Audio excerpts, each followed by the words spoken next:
A beef between two titans of the New York music scene hits the sex trafficking and racketeering trial of Sean Diddy Combs. Why 50 Cent was brought up this week during emotional witness testimony. Combs and 50, they've been at odds for a long time. Diddy just lost it in court, and the reason has everyone in absolute shock. 50 Cent stepped forward and exposed a side of Diddy's private life that no one expected to be dragged out in front of the public like this. Sean Diddy Combs and 50 Cent. These two go back a long time. They have been rivals for a long time. And this week we learned that, at least from Diddy's side of things, this feud apparently went far beyond words. 50 Cent's name came up during the testimony this week of Capricorn Clark. She is a former assistant of Sean Combs who went on to become the head of marketing for his Sean John clothing brand. Clark rose successfully and professionally through the ranks of Diddy's world during her time working for him, which stretched between 2004 to 2018, so she saw a lot. Clark claimed that Diddy would threaten her, and she says he even kidnapped her in 2011. All of this matters as we build up to how 50 Cent kind of factors into what she said on the stand. Now, Capricorn Clark started working for Bad Boy after she worked for Death Row Records.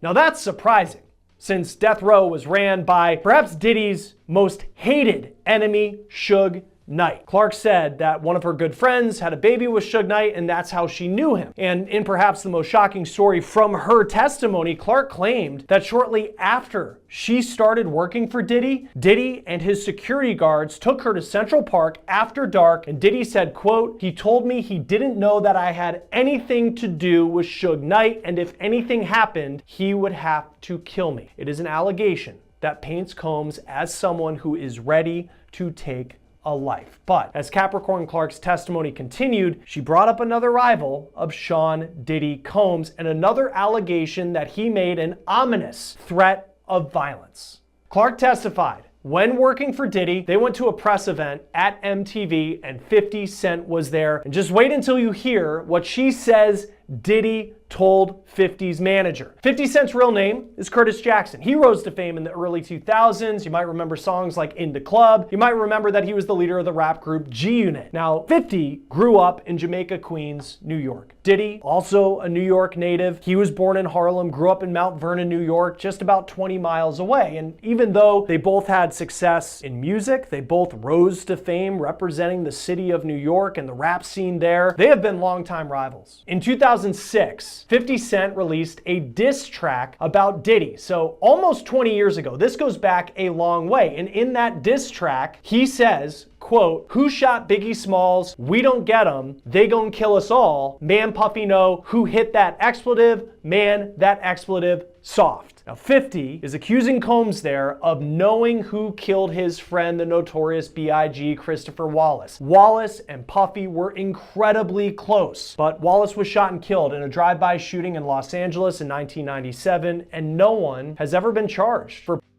This wasn't a rumor. This wasn't a vague accusation. This was a straight-up, no-holds-barred revelation, and the moment it came out, the courtroom atmosphere completely changed. You could feel the tension through the walls. And when Diddy realized what was being said, how deep it was cutting and how public it was becoming, he completely snapped. According to sources inside the courtroom, 50 Cent didn't hold back. He laid it all out, connecting years of whispers, behaviors, and private incidents that had been floating around in the industry but never confirmed, until now. And he didn't just hint at things. He named names, described situations, and gave specific examples of moments where Diddy's private actions and secret lifestyle allegedly crossed serious lines. It wasn't just messy. It was dangerous. It was damaging. And it was detailed enough to leave everyone watching stunned. As soon as 50 finished speaking, Diddy erupted. 50 Cent has also accused Diddy of orchestrating the murder of death row rapper Tupac Shakur, who died in 1996 in a Las Vegas drive-by shooting. This is Dwayne Keefe D. Davis. He was arrested in September 2023, and he is the only person facing charges related to Tupac's murder. But 50 Cent has continued to push the allegation that Sean Combs either knows something or did something for Tupac to end up dead. though Diddy has denied that. But in a 2023 Instagram post, 50 wrote, "Damn, so Pac got lined by brother love, LOL, time to lawyer up, expletive might get sticky," with a pic of Suge Knight in a car with Tupac. Diddy, who has a lot of names, Puff Daddy, Puffy, Puff, and brother love is one of those other names. Now, from Diddy's side of things, again, he's denied having anything to do with Tupac's murder, and he's also denied having anything to do with Christopher Wallace's death, and he's denied publicly having issues with 50 Cent. Here's what Combs said when he was asked about a beef with 50 in a 2018 interview with the radio show The Breakfast Club, Power 105.1 FM. Hey, yo, I don't have no beef with I don't know why. With Fifth. He loves me. He loves me. Do y'all really can't have see a it? beef? I mean, y'all can't see it. No, we can't Y'all see can't it, see man. that he loves me? But see, you really, hold on, you really think that's hate? If you look at 50's social media, you can see he has a lot of posts about Diddy. And this is what he posted the day that federal agents in Miami raided Combs' mansion ahead of his arrest on the charges that he's now on trial for. 50 Cent posted on X, "Now it's not Diddy do it, it's Diddy done. They don't come like that unless they got a case." 50 Cent also included a link to his G-Unit clothing brand in that post. While Diddy in the Breakfast Club clip said that 50 Cent actually loves him and there was never a beef, on the stand this week, Capricorn Clark said otherwise. Clark said that she was at this press event at MTV with Diddy and 50 Cent was also there, all of this happening in New York. Clark said, quote, "After the interview wrapped up, myself, Puff, and Chris Lighty got in the elevator." Clark said that Lighty was an entertainment manager who, on paper, was managing Diddy at the time, but was also 50 Cent's manager at the time. Prosecutors asked Clark what happened in the elevator, and she said, quote, "Puff told Chris, because they were having some sort of issue, like, I really don't like all the back and forth. I don't do that. I like guns." The prosecutor then asked, "What's the issue with an individual?" And Clark responded, he had an issue with 50 Cent. She said Combs was very serious when he said that. In this case, it has become common to hear testimony from witnesses about alleged threats by Diddy. In fact, several witnesses have said that Diddy regularly threatened to fire people, to beat people, like his former girlfriend Cassie Ventura, and in this case, making a threat involving firearms to settle a dispute, per the testimony of someone who was one of his closest associates for more than a decade. Invoking gun violence and some sort of veiled threat, that could be scary for some, but apparently not 50 Cent. Witnesses say he shouted across the courtroom, slammed his hand down, and yelled at his lawyers. It was like a dam had broken. Years of carefully managed image, press control, and spin, all of it collapsed in an instant. The persona Diddy had curated for decades, the smooth businessman, the hitmaker, the mogul, it all started to unravel right there in the courtroom. And the look on his face said it all. This wasn't just about bad press. This was about fear. Real fear that everything he's tried to keep buried is finally seeing the light. 50 Cent has never been one to play by the rules. Everyone knows that. But even by his standards, this was something else entirely. This wasn't trolling on Instagram. This wasn't throwing shade in a lyric. This was a calculated, deliberate move. And he knew exactly what he was doing. He's been hinting for years that there was more to Diddy's world than anyone realized. And now, in the middle of a high-profile legal battle, he took the gloves off and put the truth, or at least his version of it, on trial for. Now, Combs' trial is expected to last another month at least. He's charged with racketeering, sex trafficking by force, and transportation to engage in prostitution. He has pleaded not guilty. Join us now to talk more about the trial of Sean Diddy Combs and everything that's going on inside the courtroom is Afi Patterson, civil and criminal defense attorney. Thanks for taking the time to be with us. We're focusing on what was a minor moment in the grand scheme of everything we heard in the trial this week, but there's this anecdote that Capricorn Clark told about what related to 50 Cent, but what Diddy allegedly told 50 Cent's manager at MTV during her time of working for Diddy. What did you make of that? Sean Combs saying, "I don't like the back and forth, but I like guns." You know, I think it goes to the overall case. They've been saying that Diddy was a dangerous guy. If he made a threat, he could back it up. And I do recall reading that she said that his demeanor was very, very serious. And knowing the history, knowing his history, his violent history, knowing about the beef between Biggie and Tupac, I think that it probably frightened her. And I think that just again, her knowing about his violence, his propensity for violence, his behavior with her, his behavior with Cassie, his behavior with other employees, he's just continually in reinforcing that violence. So I think it was a really good moment for the government. Yeah, it's just, and it seems like there are these little moments along the way where there are some celebrity names that pop up. This case, it was 50 Cent. We heard earlier in the trial, Usher and Neo were at a dinner where Cassie was allegedly assaulted. It was unclear whether they saw that, but it was said that they were there. As far as the history of 50 Cent and Diddy, do we know how it started? I know that 50 Cent had a diss track, I think around 2006, claiming that Sean Combs knew who killed Biggie Smalls, but is there a particular incident that happened that made 50 Cent just seem to really start to come at Sean Combs? I don't know what's ground zero for them. I've seen, interviews that 50 has given saying that it's all business with them. I know they both have alcohol lines, and I know, they're both from New York. I think 50 is maybe from Queens and Diddy is from Harlem. I don't know what their ground zero is, but I know that since this all came out, 50 has not stopped. He's been taunting Diddy online. You, of course, know about the documentary. I believe it got picked up by Netflix, and he is supposedly donating the proceeds to victims of domestic violence. Diddy has had his knee on his neck and his foot to the gas on Diddy for a while. But again, I don't know where it started. Directly on the table. What's crazy is that people had been warning about this moment. For years, industry insiders and former associates had quietly alluded to something darker behind Diddy's public life. Rumors about exclusive parties, manipulation, and control were dismissed as gossip or conspiracy. But when someone with 50's platform and credibility comes forward under oath and spills it all, that's different. That's real. That's a game changer. The internet lost its mind. As soon as word got out about what was said, Twitter blew up. TikTok was flooded with clips. YouTube was overwhelmed with commentary. Fans, celebrities, bloggers, everyone jumped into the conversation.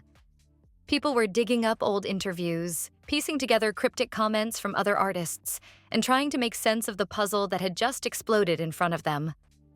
Suddenly, moments from years ago started to look very different in hindsight.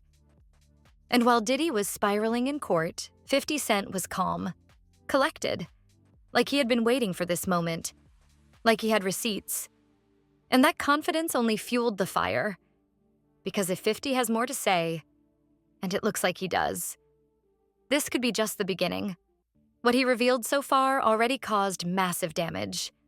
But if there's more, if others come forward to back it up, Diddy could be facing a full-blown public collapse.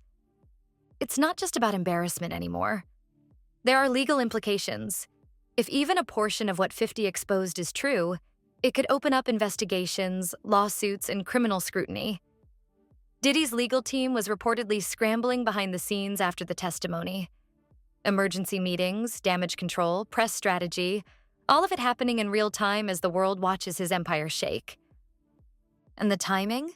Even at this time, but that payment of rent was used as leverage. And so Chrissy Slavic is like, he reminds her he can take things away from her anytime that he wants to. And so the government said that the hotel nights weren't about what Jane wanted. It was about what the defendant wanted. He made Jane sext with the entertainers because, as the defense kind of pointed out, using Jane's messages kind of in a way against her, we're saying, okay, hey, look, she's reaching out to these escorts or these entertainers all on her own. But the government is saying that Sean Combs made Jane kind of sext with these entertainers and that Jane wanted the escorts to wear condoms. However, Sean Combs didn't want them to wear condoms, and that he would be dismissive and condescending whenever she kind of was vocal about wanting these escorts to wear protection. The government also saying throughout those months, the defendant continued to dangle different carrots in her face, such as gifts, such as trips, such as shopping. And then we heard an audio message from Sean Combs to Jane where he says, you know, I'm not going to play these games with you. You'll just have silence. We can have spats, but you need to get on your job. And the government's kind of pointing out that get on your job was her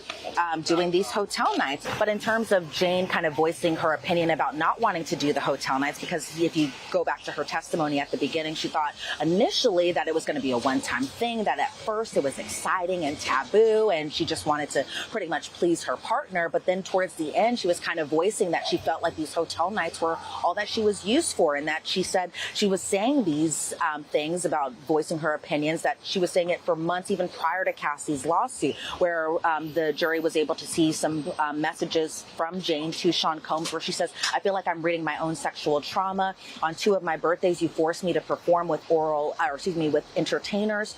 Then the jury was able to hear, you know, these audio recordings, some that we've already heard before, where Jane is saying, you know, I want you to know, and then Sean Combs kind of cuts her off and he says, are you recording me? What are you talking about? Kind of showing these different instances where it turns out she was being recorded, but that Sean Combs in a way was kind of playing it like, oh, maybe he's manipulating her because he's implying that she's recording him when truly she was the one that was being recorded on. And so then they kind of talked about after Cassie's lawsuit where Jane's relationship with Sean Combs changed. She stopped seeing him for months, but the government points out that Sean Combs told Jane to charge him, and charge him, they kind of imply that it was to buy her silence because Jane had asked for about $100,000 per year that they were together for her loss of money and her time, plus what she had to endure for these hotel nights, and kind of pointing out that Couldn't be worse for Diddy. He's already under scrutiny from other allegations and lawsuits. This just adds gasoline to the fire. And the worst part? It's not just coming from strangers or media. It's coming from someone who knows the game, knows the players, and has the platform to make sure the whole world hears it. When 50 speaks, people listen. And when he speaks in court, under oath, the stakes are different. Now the fans are divided. Some are saying 50 went too far. Others are saying he did what needed to be done, that someone had to pull back the curtain. And others are stunned into silence, just trying to process what's happening. The legacy of Diddy, the icon, the mogul, is being rewritten right before our eyes. And it's being rewritten with allegations, secrets, and a level of detail that no amount of PR spin can clean up. It also opens the door for others to come forward. If 50 Cent, one of the most powerful and fearless voices in hip-hop, is willing to speak out this boldly, who's next? Are more artists going to confirm what he said? Are former employees, friends, collaborators going to finally tell their side? This might be the beginning of a much bigger storm, one that's been building for years behind closed doors and is now erupting out into the open. The courtroom is now the stage for what could be the biggest reckoning hip-hop. And then they kind of pointed to things like D-Rock as the security. And again, so really just kind of focusing on that core group of people and whether or not they're all co-conspirators and things of that sort. Look, the prosecution wants it as broad as possible, right? Because that's the way that they can actually convict him. The defense wants it as specific as possible so that the prosecution can't meet the burden here. They can't meet the elements. And it's important when you talk about what's the common purpose here. Was it just to serve and benefit Diddy, or was there a different common purpose? Was it a larger common purpose? So the criminal agreement, the criminal enterprise, the common purpose, that's all one part of racketeering. Then I mentioned you have these underlying predicate crimes. I understand today that was a big point of discussion too, right? What about forced labor, maybe not arson, kidnapping, but forced labor, maybe bribery or tampering with a witness. Any highlights from what we should be thinking about in terms of the underlying predicate crimes the prosecution has to prove as part of RICO conspiracy? Yeah, they definitely spent a lot of time mainly talking about obstruction too. So, for example, on page 29 of these proposed jury instructions, the government said that they're not required to prove that there was an ongoing federal case or investigation. And they asked that that language be included in the jury instructions. And at first, I was kind of a little confused about this argument. I was like, okay, what does this have to do with what? Because, you know, when we're inside that courtroom, we're not seeing these pages on the exhibit screens and nothing like that. We're really just taking their word as in terms of just listening to their argument. So I kind of got where they were going with this, because the government was saying that they're not required to prove that the conspirator knew that there was an investigation. Then the defense kind of chimes in and they say that the defendant still has to know or still has to have something in mind. And then I kind of thought about it in just terms of the testimony. And I think it's kind of related a little bit to Mia, because remember when Mia was on the witness Has ever seen. It's not about beef anymore. It's not about music or business rivalries. It's about truth, about abuse of power, about the consequences of years of unchecked behavior finally catching up. And for Diddy, it's about whether or not he can survive what's coming. Because right now, the walls are closing in. His reactions are getting louder. His composure is breaking. And every new headline chips away at the myth he's built. The question now isn't whether this will damage him. That's already happened. The question is how far it will go, and how many others might fall with him. Stay locked in, because this is only the beginning. If the rest of this trial continues down the same road, we're going to see more secrets, more exposure, and possibly the unraveling of one of music's most iconic and controversial figures. Let us know what you think. Do you believe 50? Do you think Diddy's past is finally catching up with him? And do you think this could mark the start of a new chapter? Not just for him, but for the entire industry? Drop your thoughts below, because this conversation is just getting started.